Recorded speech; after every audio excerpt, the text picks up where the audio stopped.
So I ended up doing 30 days in jail. And when I went before the judge again, she said, now you have an option.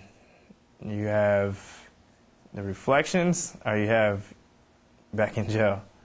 You know, of course, after being there 30 days, I'm not going to want to go back to jail. You know, so I chose reflections.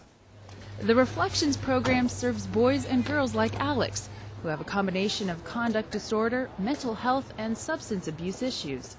They live at home but attend Reflections during the day. School teachers, counselors, and probation officers provide intensive supervision and treatment.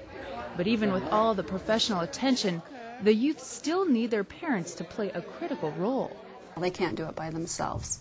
If the parents aren't involved and positively reinforcing, working together as a team with the staff here, then it doesn't work. If they do and the kids are really motivated and want to do well, then it usually works. Each youth has a service plan with goals that they have to meet before graduating from the program. They have school from 9 to 2, followed by individual and group counseling until 4 p.m. Monday through Friday.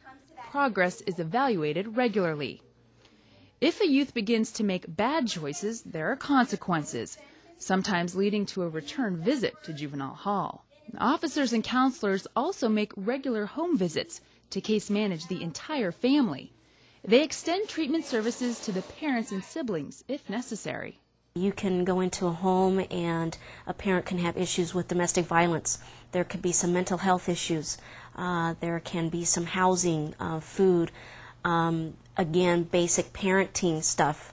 That all plays a role in where the child is in the system. Still, some kids resist changing their behavior. I got here, I took it as a joke, and I was defiant. I wasn't listening to the teacher, and I wasn't doing what the probation officers would tell me to do, and I would get in trouble for it, of course.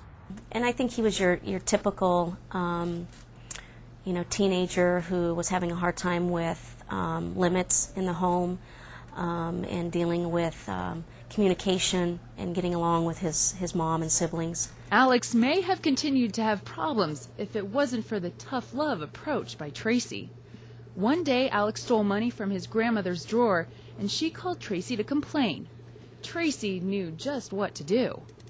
So Tracy pulled me out of class, took me into her office, put the handcuffs on me, and asked me, do I know why she's handcuffing me? And of course, I'm playing it dumb at first. No, I don't know why. And then she brings it up, you stole your grandmother's rent money.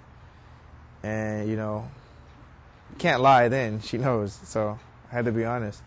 And that was a point that I realized that they were not playing at this school.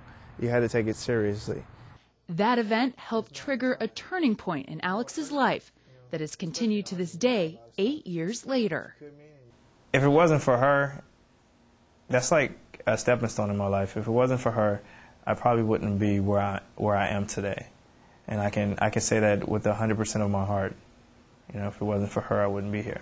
That place is the United States Navy, having served 3 tours in Iraq. He is 1 semester short of a degree in criminal justice. He has a wife and 3 children.